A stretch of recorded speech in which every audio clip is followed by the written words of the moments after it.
धर्म वही है जिसमें त्याग है, सेवा है और दूसरों की भलाई के लिए कुछ कर गुजरने का भाव है।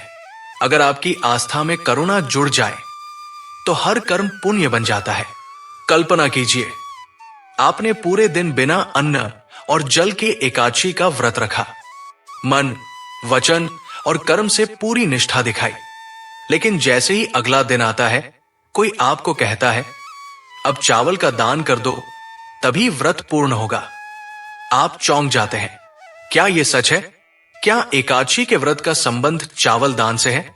आज हम इसी रहस्य को उजागर करेंगे।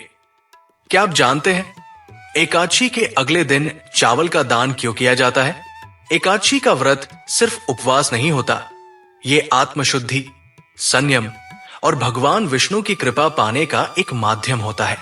लेकिन यह व्रत तब और भी फलदायी बन जाता है जब इसके अगले दिन कोई पुण्य कर्म किया जाए, और चावल का दान उन्हीं पुण्य कर्मों में सबसे श्रेष्ठ माना गया है। हिंदू धर्म में चावल को अन्न का राजा कहा गया है। इसे समृद्धि, संतोष और संतुलन का प्रतीक माना जाता है। जब आप एकादशी के अगले दिन चावल का दान करते हैं तो आप अपनी तपस्या को सेवा में बदलते हैं। यह सिर्फ एक परंपरा नहीं, बल्कि दूसरों के लिए कुछ त्याग करने का भाव होता है। चलिए अब बात करते हैं चावल का दान किसे और कैसे करना चाहिए। दान की शक्ति तभी जागृत होती है जब वो पात्र व्यक्ति को सही भावना के साथ दिया जाए।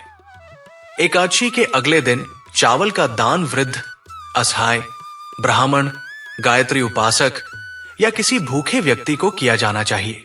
चावल को साफ करके उसे तांबे, कांसे या स्टील के पात्र में रखकर दान करें। यदि संभव हो तो उसके साथ थोड़ा घी या गुड़ भी रखें।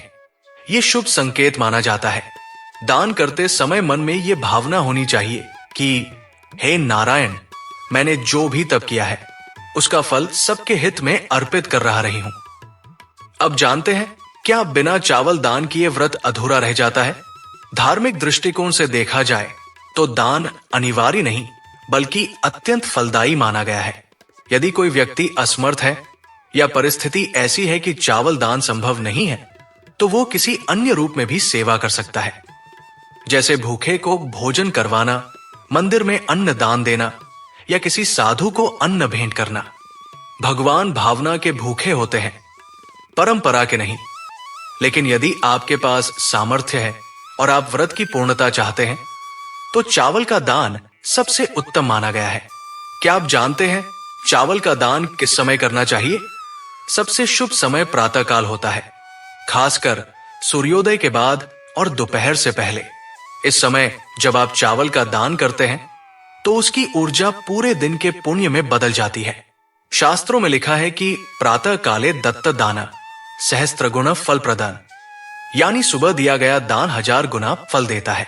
अब बात करते हैं, यदि कोई चावल का दान भूल जाए तो क्या दोष लगता है? यदि किसी ने एकादशी के अगले दिन चावल दान नहीं किया तो कोई दोष नहीं लगता, बशर्ते उसकी भावना सच्ची हो और अगली बार ये संकल्प ले कि वो जरूर सेवा करेगा। हमारे धर्म में बार बार सच्चे प्रयास को ही प्रधानता दी गई है।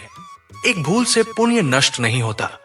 अंत में जानते हैं चावल दान करने से क्या लाभ होते हैं। 1.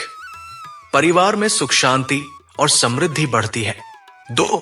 आर्थिक बाधाएं दूर होती है। 3. पितृ दोष और कालसर्प दोष में भी राहत मिलती है। 4. भगवान विष्णु और माता अन्नपूर्णा की कृपा मिलती है। 5. व्रत का पुण्य कई गुना बढ़ जाता है। यह दान केवल अन्न का नहीं होता, यह आपके भीतर की करुणा, सेवा और त्याग का प्रतीक होता है। व्रत रखना तो तपस्या है, लेकिन दान करना महातप है। एकादशी के अगले दिन चावल का दान एक ऐसा कर्म है जो आपको सिर्फ पुण्य ही नहीं परम संतोष भी देता है, और जो व्यक्ति सेवा करता है उसकी झोली कभी खाली नहीं रहती। यदि आपको यह जानकारी अच्छी लगी हो तो इसे अन्य श्रद्धालुओं तक जरूर पहुंचाएं, ताकि वे भी इसका लाभ उठा सकें। इस वीडियो को जितना हो सके उतना शेयर करें। ऐसे ही और भी रोचक जानकारी के लिए हमारे चैनल को सब्सक्राइब करें और बेल आइकन दबाएं, ताकि आपको मिल सके हर एक नई रोचक जानकारी सबसे पहले। जो अन्न का आदर करता है, प्रकृति उसका घर भर देती है। जय माता दी।